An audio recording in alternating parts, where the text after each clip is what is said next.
Bercail à Taoudéni en passant par la cité des Balanzans et Mopti la Venise malienne. Fidèles téléspectateurs partout, vous nous suivez au Mali et dans le reste du monde. Bienvenue dans l'actualité nationale et internationale de cette édition. Le Premier ministre, chef du gouvernement, Dr Boubou Cissé, a procédé ce mardi 30 juillet 2019 à la pose de la première pierre de l'usine de lait de Bamako. C'était à Dialakorobougou en présence des membres du gouvernement, du président de l'APECAM, des représentants des organisations paysannes et de l'élevage, ainsi que des autorités administratives de la commune rurale de Moutougoula. Reportage Amadou Kamara, Seydou Niari. La construction de cette usine de transformation de lait vise à valoriser le lait local et à augmenter les capacités de transformation du Mali. 52 ans après l'expérience de l'Union laitière de Bamako, ULB, sous l'égide du père fondateur de la République, son Excellence Modibo Keïta, un autre Keïta, en la personne de son Excellence Ibrahim Boubacar Keïta, a vu l'importance du développement de la filière locale, d'où son inscription dans le programme d'urgence présidentielle. Les grands hommes se distinguent par les grandes réalisations et toutes les grandes nations ont réussi leur développement par la valorisation et la promotion des produits locaux. Le financement de l'unité de transformation de lait local qui nous réunit aujourd'hui prouve que le Mali est parmi ces grandes nations et mettra sur le marché malien du lait pasteurisé, du yaourt, du fennet, du fromage frais, de la crème fraîche répondant aux normes et qualités internationaux. Aussi, cette unité de transformation de lait local répondra triplement à la vision du président de la République. Le coût total de l'investissement est chiffré à 661,63 millions de francs CFA, dont 282,45 millions pour la construction et 379,21 millions pour les équipements. L'intégralité du financement est assurée par le budget national au profit des coopératives professionnelles de la filière lait regroupées au sein de la société coopérative. Et chaque fois on se retrouve, on fait cette demande. Parce que tant qu'on n'a pas trouvé une usine de transformation de produits locaux qui est le lait, je pense qu'il y avait un manque à gagner. Et si le chef d'État, à travers le gouvernement, a accepté de venir déposer le premier pierre aujourd'hui, nous, en tant que premier responsable, c'est le plus heureux. Et 660 millions, c'est beaucoup. Je demanderai à les coopératives et à les éleveurs qui vont diriger cette usine-là, qui a un suivi, une organisation et un suivi. Pour le ministre de l'élevage et de la pêche, Dr Kanem Rokia Magiraga, c'est la concrétisation de la volonté affirmée du président de la République de doter les éleveurs de la filière lait du district de Bamako et de sa zone périurbaine d'une usine de transformation du lait local, dont la réalisation a été inscrite comme priorité dans le programme présidentiel d'urgence sociale. La cérémonie qui nous réunit aujourd'hui me permet de vous dire toute la satisfaction que j'éprouve à voir se concrétiser ce projet majeur d'usine de transformation de lait local pour nos éleveurs laitiers, projet sur lequel vous veillez depuis sa conception. Le chemin a été certes long, mais ce jour couronne les efforts déployés pour la pose de la première pierre de notre usine. Au Mali, la transformation du lait local est un défi pour la promotion de la chaîne de valeur lait. C'est pourquoi le gouvernement du Mali a adopté une stratégie de valorisation du lait cru local dont l'objectif est de mettre en place une filière laitière capable d'assurer l'autosuffisance en lait et produits laitiers et renforcer la contribution de la filière lait dans la réduction de la pauvreté. A noter que le bâtiment sera construit dans la zone industrielle Asie de Dialakorobougou sur une parcelle de 2500 mètres carrés et comprendra notamment un hall de production, une chambre d'incubation, une chambre de gel, une chambre de réfrigération, un laboratoire, un entrepôt et une aire de réception du lait, un équipement de dernière génération comprenant entre autres un tank refroidisseur, réception stockage de lait cru, une cuve de fabrication de yaourt, une plateforme de pasteurisation, une cuve de stockage tampon réfrigéré, une machine conditionneuse de lait frais pasteurisé et de fenêtre, une écrémeuse, une centrale de nettoyage et une plateforme électrique et d'automatisme va compléter les dispositifs. Restons toujours dans le même registre pour écouter à présent un extrait des propos du Premier ministre Dr Boubou Cissé. Il est au micro de nos reporters Amadou Kamara, Seydou Niari. L'usine aura un impact important. Déjà, elle va s'inscrire dans une logique que le président de la République nous avons demandé d'emprunter, qui consiste en la transformation de tout ce que nous arrivons à produire localement, parce qu'on a un secteur pour lequel nous avons un avantage comparatif. L'élevage est un secteur important dans l'économie malienne. L'élevage contribue déjà à notre croissance et puis à la richesse nationale, mais nous pouvons faire beaucoup plus que ce que nous faisons actuellement en développant des filières et en transformant localement ces produits-là. Ça a toujours été le vœu du président de la République et il nous avait demandé de réfléchir à un certain nombre de filières sur lesquelles nous pourrions nous pencher, dont la filière lait. Et donc la pose de la première pierre de cette usine est un jour important pour nous. Ça va nous permettre de produire et transformer pratiquement jusqu'à 10 000 litres de lait par jour, donc qui pourraient être transformés en des produits laitiers qui pourraient ensuite être vendus, donc tout en créant de la valeur et puis en créant des emplois. Donc c'est extrêmement important et ça va nous permettre d'inverser un peu la courbe par rapport à l'importation de produits laitiers comme le lait en poudre. Comme vous l'avez dit, on met un peu plus de quelques dizaines de milliards de francs CFA chaque année dans l'importation de ces produits-là et la tendance va changer et au bénéfice de la balance commerciale de notre pays. Donc tout cela est de bon augure. Nous allons nous donner rendez-vous dans quelques mois pour voir l'usine finie, implantée et en espérant que les matières premières arriveront pour procéder à sa transformation localement. L'actualité nationale sur un autre plan, parlons à présent de reboisement. Le village de Nyaria, dans la commune rurale de Sagalo, cercle de Kenyeba, a abrité une journée de reboisement le samedi 27 juillet 2019 sur initiative du PDG de la société, Mamadou Farota.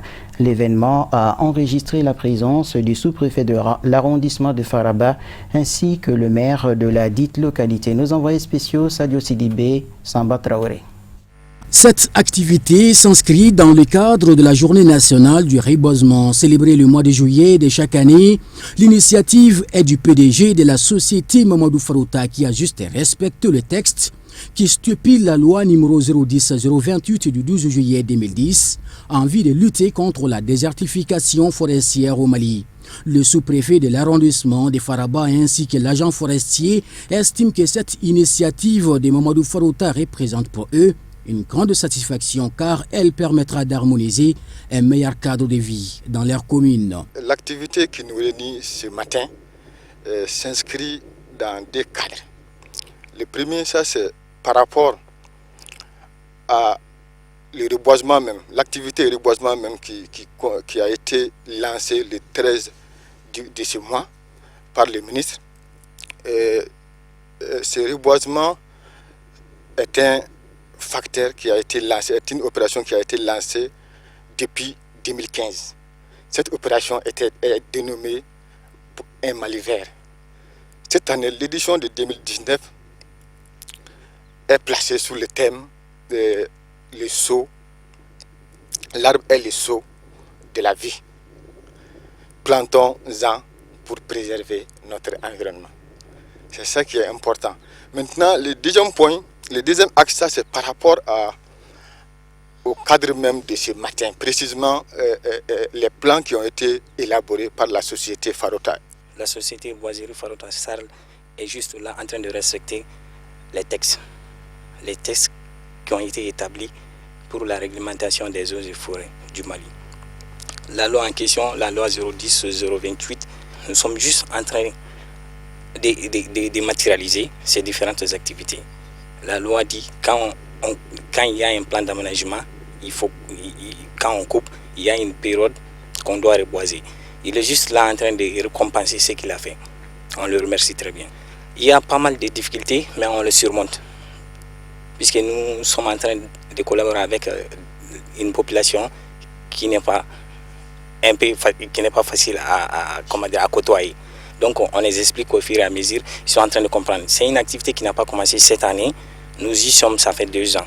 L'année passée, on a eu pas mal d'activités, pas mal de difficultés qu'on a pu surmonter. Cette année, ça va. L'occasion était également opportune pour le maire de la commune rurale de Sagalo d'exprimer son appui à Mamadou Farota pour d'éventuelles initiatives dans le cadre des activités de reboisement avant de relater brièvement les réalisations qu'il a faites dans sa commune.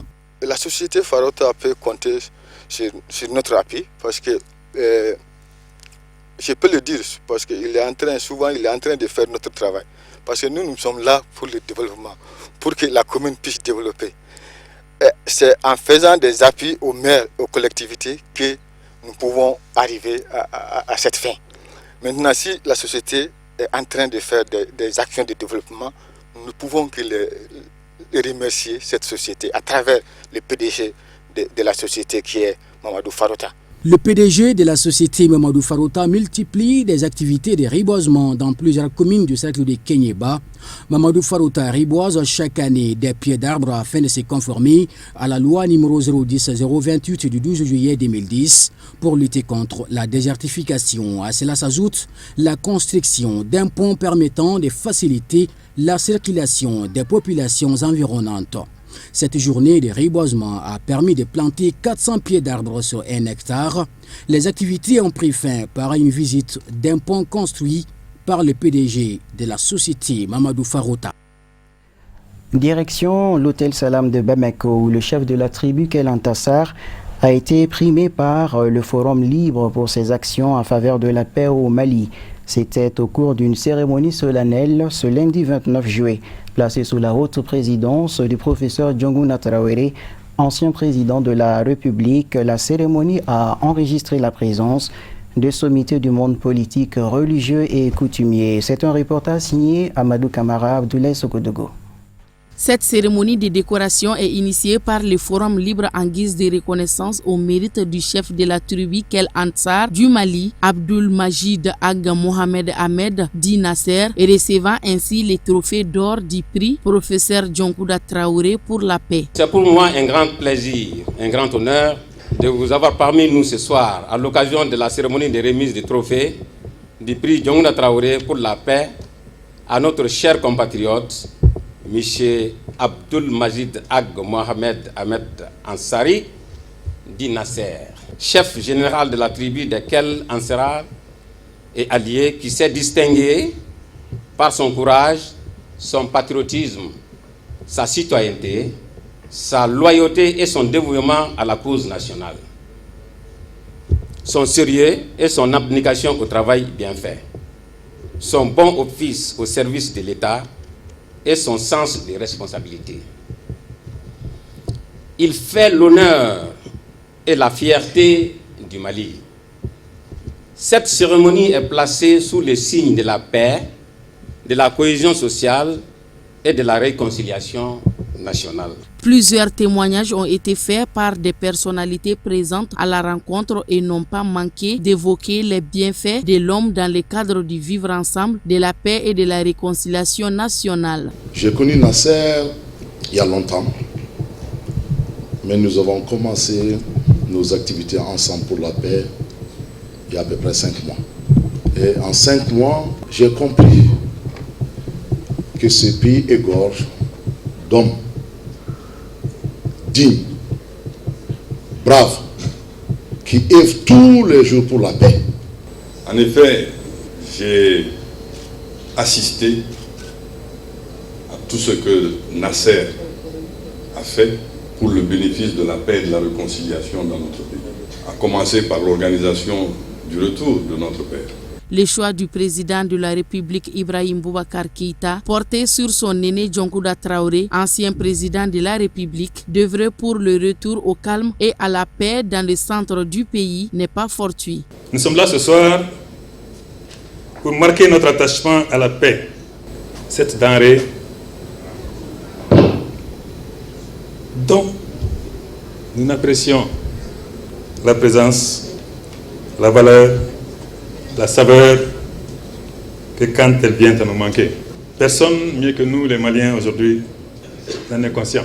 Nous qui connaissons aujourd'hui de douloureuses épreuves dans certaines parties de notre pays.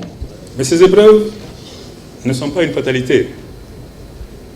Rien n'explique ni une excuse que des greniers soient incendiés, que le bétail soit mitraillé, que des femmes et des enfants soient brûlés, que des cultivateurs ou des bergers sautent sur des mines. Rien ne l'explique, rien ne l'excuse. Car en nous, nous avons les ressources et les raisons de faire en sorte que la violence soit bannie de nos mœurs. Nous avons toutes les ressources et toutes les raisons pour faire prévaloir la paix. Rien que la paix. Connu pour avoir réussi à diriger la transition à un moment crucial de notre pays en faisant taire les desiderata des groupes armés rebelles grâce à l'accord de Ouagadougou, lequel a permis d'organiser les élections présidentielles de 2013, le président Dionguda Traoré est un habitué des grands défis, même au péril de sa vie. Et ce prix en est la parfaite illustration. C'était un commentaire de Kafouné Bachili. L'action humanitaire de ce journal à présent, l'association des jeunes Dogons a organisé une cérémonie de remise de dons aux Dogons déplacés de la région de Mopti à Bamako. C'était ce samedi 27 juillet à Faladje, en commune 6 du district de Bamako. Tata Touré Draman Malé pour plus de détails. Cette cérémonie de remise de dons de vivres s'inscrit dans le cadre des actions humanitaires de l'association des jeunes Dogons du Mali, à l'endroit des Dogons déplacés du centre du pays vivant à Bamako, afin de contribuer à l'amélioration de la sécurité alimentaire nutritionnelle et à la réduction de la pauvreté. On est là ce soir, on remercie d'abord le bon Dieu qui m'a mis sur ce lieu aujourd'hui. On est là au nom de la jeunesse Guinée Dogon International pour donner des dons à nos parents qui sont déplacés, qui ont eu des difficultés dans ces moments-là. Des dons comme le riz, l'huile et l'argent comme frais de condiments. Nous, on veut la paix. La paix au Mali, surtout la paix entre nous, les Peuls et les Dogons. On a vécu toujours ensemble. Vive la paix au Mali. Vive la paix entre le pays Dogon, entre le Peul et les Dogons. En fait, le don que vous êtes venu filmer aussi aujourd'hui, ça nous va droit au cœur. Léa Degoga et son groupe, ça fait la deuxième fois qu'ils sont venus faire des dons à ces déplacés qui sont une dizaine de familles ici. Le premier don que nous avons reçu dans ce camp de déplacés, c'est Léa qui nous a menés. Aujourd'hui, s'il est revenu pour nous faire un deuxième don, on ne peut être que très joyeux, très satisfait par rapport à ça. Les déplacés que nous avons reçus, plusieurs ont été installés dans des espaces agricoles, à Ouélessé-Bougou, à Bougouni, ainsi qu'à Siramana et dans d'autres espaces. Aujourd'hui, ils ont pu s'aimer, ils sont en train de cultiver. Nous demandons à tous ceux qui peuvent nous aider de nous aider à leur fournir de l'engrais, pour que ces personnes puissent vraiment passer des bons instants agricoles et d'hivernage. Parce que c'est vrai, les dons, on les reçoit, mais on a jugé nécessaire que c'est quelque chose qui ne pourra pas continuer éternellement. Il faut faire travailler les déplacés et aujourd'hui nous sommes dans cette logique-là et nous demandons l'aide de tout un chacun pour nous fournir de l'engrais aujourd'hui. Nous avons 76 hectares à mettre en œuvre, Dieu merci, on a eu ça et franchement c'est ce que nous voulons demander à tout le monde. Un don composé d'une tonne de riz, des bidons d'huile et d'une enveloppe de 100 000 francs CFA. Occasion pour les bénéficiaires de saluer cette initiative à sa juste valeur, tout en invitant l'association à redoubler d'efforts dans son combat pour la justice et l'égalité en faveur de l'humanité.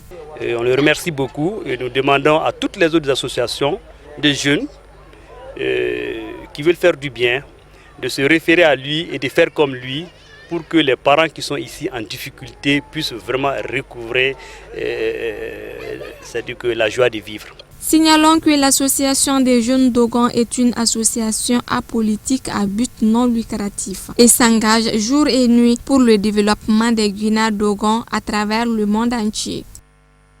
Monsieur Draman Traoré, transporteur au marché d'Osolo Traoré de Bamako, a été récompensé par l'Association des jeunes premiers du Mali pour ses efforts dans la construction nationale. La cérémonie de remise d'attestation, de reconnaissance, de trophées et de médailles s'est déroulée ce dimanche 27 juillet au Palais de la Culture Amadou Ampateba de Bamako, en présence des hommes politiques et chefs coutumiers banabais de la commune 5 du district de Bamako. Reportage Samaïra Sanogo, Sédugnaré. Dramane Traoré, à travers ses actes de bienfaisance, est déterminé à apporter à son pays tout son soutien, des efforts inlassables pour l'émergence du Mali qui lui valent cette distinction de l'AJPM. Pour rehausser l'éclat de cet événement, les autorités politiques et coutumières de la commune 5 du district de Bamako sont venues apporter leur soutien. Non, vraiment c'est salutaire. Ça va nous donner du courage de travailler comme ce que l'association vient de donner une remise.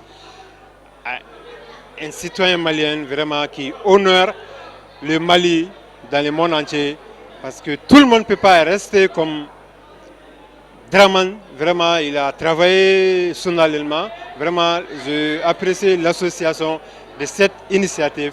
L'heureux bénéficiaire du jour, qui n'a pas manqué de saluer l'AJPM, a exprimé toute sa gratitude à l'ensemble de ses collaborateurs avant de faire part de sa joie et sa fierté. Pour l'association des jeunes premiers du Mali, le choix porté sur Dramane Traoré se justifie par son sens élevé du patriotisme et ses actions de citoyenneté. Nous avons décidé d'honorer Dramane Traoré dans le cadre de la citoyenneté, comme tant d'autres que nous avons honorés.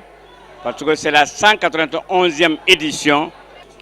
Les critères sont nombreux. Il y a d'abord la citoyenneté, c'est-à-dire des gens qui sont de simples citoyens, des gens qui savent donner, qui savent partager, des gens qui savent se donner corps et âme pour ce pays-là. Il a largement mérité sa médaille. La raison est que tout Soukouninkura, tout le marché de Menakoura s'est transporté dans cette salle qui était prévu pour 200 places, il y avait près de 300 personnes. Pour joindre l'utile à l'agréable, des témoignages sur l'engagement et l'humanisme de Dramane Traoré, des notes de la fanfare, des prestations artistiques et des cantiques islamiques étaient au rendez-vous de cette cérémonie de reconnaissance. Voyons à présent le tour d'horizon de l'actualité internationale en bref et en images, une compilation et un commentaire signé Marietou Diallo.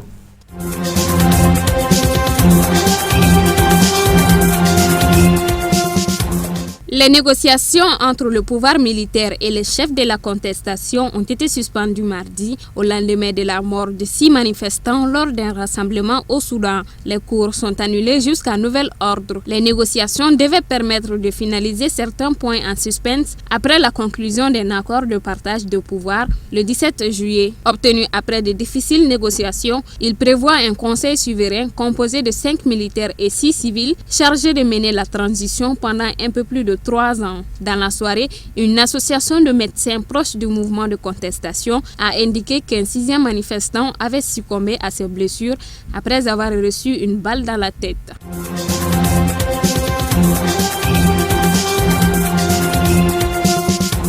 Le chef d'état-major de l'armée algérienne a rejeté mardi 30 juillet les mesures d'apaisement demandées par le groupe de médiateurs pour lancer les consultations sur les modalités de la présidentielle. Le dialogue a pour but d'organiser une élection présidentielle le plus rapidement possible, a déclaré Ahmed Gaïsala mardi. Si cette position n'est pas nouvelle, le chef d'état-major algérien a cette fois mis à mal l'initiative du dialogue.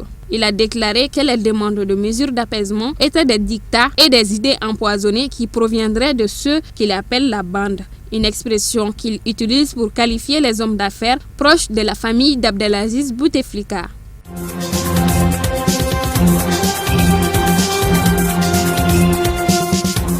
Le projet de loi sur la recomposition de la commission électorale indépendante a été voté mardi soir 30 juillet en séance plénière au Parlement ivoirien où les députés du parti au pouvoir sont majoritaires. Les commissaires passeront de 17 à 15. Le parti présidentiel et l'opposition auront chacun 3 représentants. Il y aura également 6 représentants de la société civile, un de la magistrature, un représentant du président de la République et enfin un représentant du ministère de l'Intérieur. Les représentants de l'État et de la coalition RHDP au pouvoir n'occuperont donc plus que 5 sièges contre la moitié auparavant. L'opposition dénonce la mise en place d'une commission déséquilibrée à 1 an de l'élection présidentielle de 2020.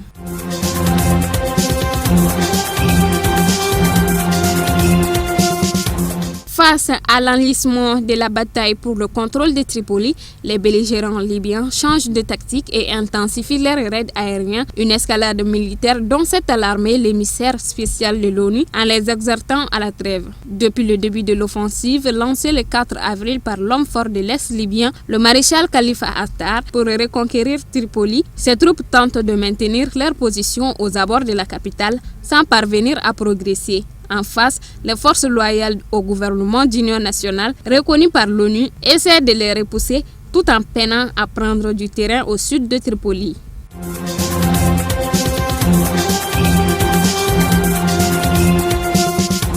L'une des épouses de l'émir de Dubaï, la princesse Aya, qui avait fui les Émirats arabes unis depuis juillet pour se réfugier à Londres. Mardi, la fille du défunt roi Hussein de Jordanie s'est également présentée devant le juge aux affaires familiales de la Haute Cour de justice de Londres pour réclamer la tutelle de ses enfants. Cela faisait des semaines que l'épouse de l'émir Mohamed Ben Rached Al Maktoum, la princesse Aya, attendait cette audience devant la Haute Cour de justice de Londres à laquelle seule la presse britannique a été autorisée à assister.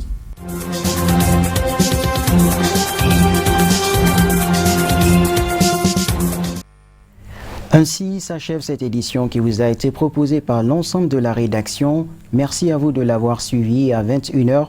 Mamadou Ven, Chérif Soumano vous en présentera la version Bamanakan. Toute l'équipe de réalisation se joint à moi pour vous souhaiter une excellente soirée en compagnie des programmes de Chérif La Télévision. Prenez bien soin de vous et à demain.